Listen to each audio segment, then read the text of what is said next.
liver cirrhosis or any kind of cirrhosis, which we talked about last time. I talked about the complications. You know, alcohol can cause the hepatitis C, all these autoimmune diseases, is because the liver processes estrogen.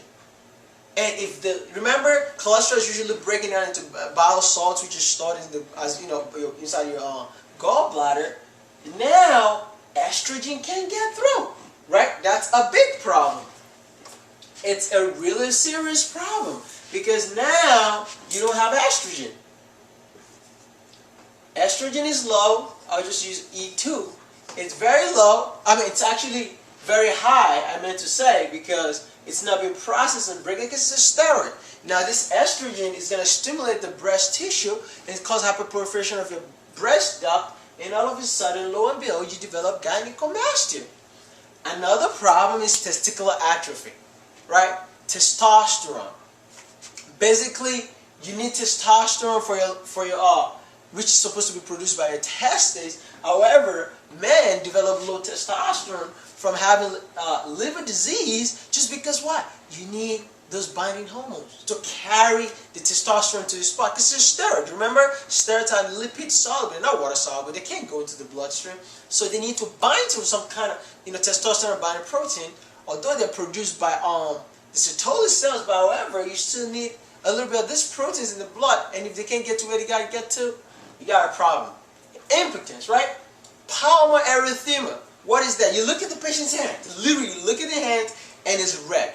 It's not because they're hot or anything. The problem is the estrogen. Estrogen causes vasodilatation, and all the arteries of the hands literally vasodilate. You can see it really red. Another finding that you see in patients that have chronic liver failure is because they develop this thing called spider angiomas. And they have a central spot and kind of radiates out. It literally looks like a spider. I've seen this. It's pretty interesting when you see it. And the patients start to develop it. It's literally, that's all coming from the estrogen. Now, another complication which we talked about, I kind of mentioned in the last video, was hemorrhoids. Right? The patient will be telling you, doc, if I go to the bathroom, when I take it, when I wipe, I see blood. And you do a rectal exam, you see this dilated, like those are the inferior rectal veins. They literally dilate out just like you saw. It's the same pathophysiology. That's why you have to understand this anatomic point of view. That's where hemorrhoids are coming from. These veins can't drain back into the liver. It's tough. They can't. They try to do it. Not just sit back down. Capillary medusa. Basically, if it gets really bad enough, you might be able to see para-umbilical vein dilation, vasodilatation. And literally, you will be able to see it right on their belly. You'll be able to see like this, they call it capillary medusa because it's, it looks like the head of a medusa.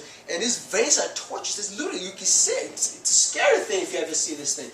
So those are actually the classic signs of portal hypertension, just due to cirrhosis. I gave you the mnemonic A, B, C, D, E, F, G, H of things that actually can cause liver cirrhosis in the long run, right? Just check out one of the videos I made also. It kind of talked and hinted a little bit about that. But today we are focusing on portal hypertension and kind of like the side effects you're going to be able to see with liver dysfunction. Now, on my right, you have the mnemonic. Beautiful mnemonic. I'm just going to go through it because, sometimes students memorize things. I kind of hate memorization if you don't know, right? It sucks because you memorize it, you don't know why you memorize it, and you get pimped and you're like, oh man, I just forgot. So I'm just gonna go down the list.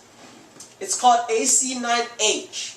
I don't know if you can see this very clearly. A as in apple, C as in cat, 9 and H's. So the first one we talk about ascites already, so I'm not even going to waste time on that. Coagulopathy, right? The liver makes all your clotting factors. If the liver is damaged, you can't make any clotting factors. Guess what's going to be elevated? Your PT is going to be elevated, your PTT is going to be elevated, or your INR. That's what you expect to see. Hypoalbuminemia, right? I told you the liver's not working. If it's not working, you can't make albumin, right? You check the albumin, you do it like, a BMP and a CBC, you check for liver function test, you run all these tests, and you check for albumin level, and lo and behold, it's low. Hyperammonemia, that's extremely important. That's another complication of portal hypertension. You know what? The ammonia level is high. I know I'm going to scare you right now, but remember, ammonia in the body comes from what? Proteins. Because you eat your little steak, chicken, everybody's excited. But what happens, I know this is going to drive you nuts, but do not worry about it. I don't want you to focus too much on this, but just real quick, remember this. This is amino acid. When your body metabolizes amino acid, it chops off this ammonium group and turns into ammonia. Literally, it uses the rest for whatever it needs to use it for, and this ammonia has to be processed because it's a toxic substance. The body cannot use ammonia. So what the body does is shunts this ammonia, right? This ammonia is going to be shunt through the what? The ammonium cycle, the urea cycle. Literally, ammonia has to go. Remember the whole, biochemical path, which I'm not gonna go into, right? The carboxyl phosphate, that kind of. I know. It drives me crazy too. But yeah, it's medicine, right? If you gotta know for boards, the ammonia now, since the liver can't do that, because that's where the urea is made. Remember, ammonia is passing to urea. Instead of making urea now, it backs up, and now the ammonia goes to the bloodstream. You measure the ammonia level, it's high, ridiculous, it's crazy.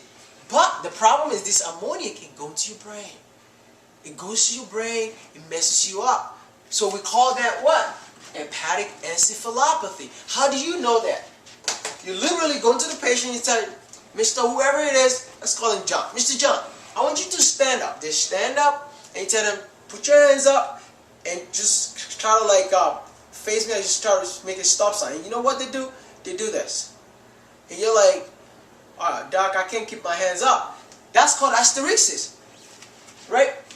I'm just going to write that on the board just for people to see what that means. Hysteresis. These people are mentally confused. They're kind of making stuff up because the ammonia is going to their basal ganglia, it's going to the brain because it's diffusing, because it has nowhere to go.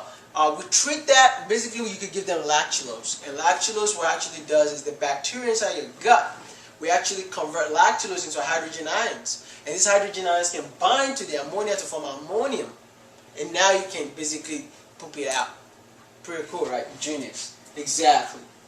So, we've talked about that. That's another complication. There's something called hepatorenal syndrome, where actually the kidney doesn't get enough blood flow, right? Remember, this is going to cause hypertension.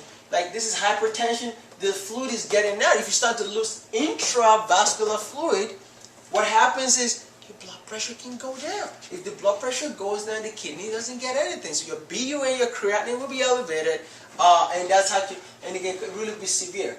Hypoglycemia. Surprise? I'm not. Guess what? The liver, that's its job. When you eat, remember, it stores your glucose as glycogen. It's because when it's working, you gotta store it as glycogen. But when it's not working, it doesn't matter how much you eat, because once you're done eating, you can't maintain your blood glucose anymore. Because remember, you wake up in the morning, you grab a cup of breakfast, you run out, and you don't eat something till like 7 in the evening. And you're like, I'm hungry a little bit. But this time, your liver is what's doing the job. Shutting that glucose, slowly converting that glycogen back into glucose. So did you develop hypoglycemia? Hyperbilirubin, right? High bilirubin. Where's that coming from? Realize this is all what the liver does for a living. I know, right? Sounds funny. Like, this guy must be really important. Yeah, it is. I hope you start to realize it's important, the liver. So, the liver processes bilirubin. The bilirubin is coming from what? Red blood cells. Breakdown of hemoglobin, right? The hemoglobin comes out, is broken down to pieces. Bilirubin is the byproduct. I'm not going to go into the pathway. That would drive you crazy. But the bilirubin has to help on what? Albumin. Albumin is gone.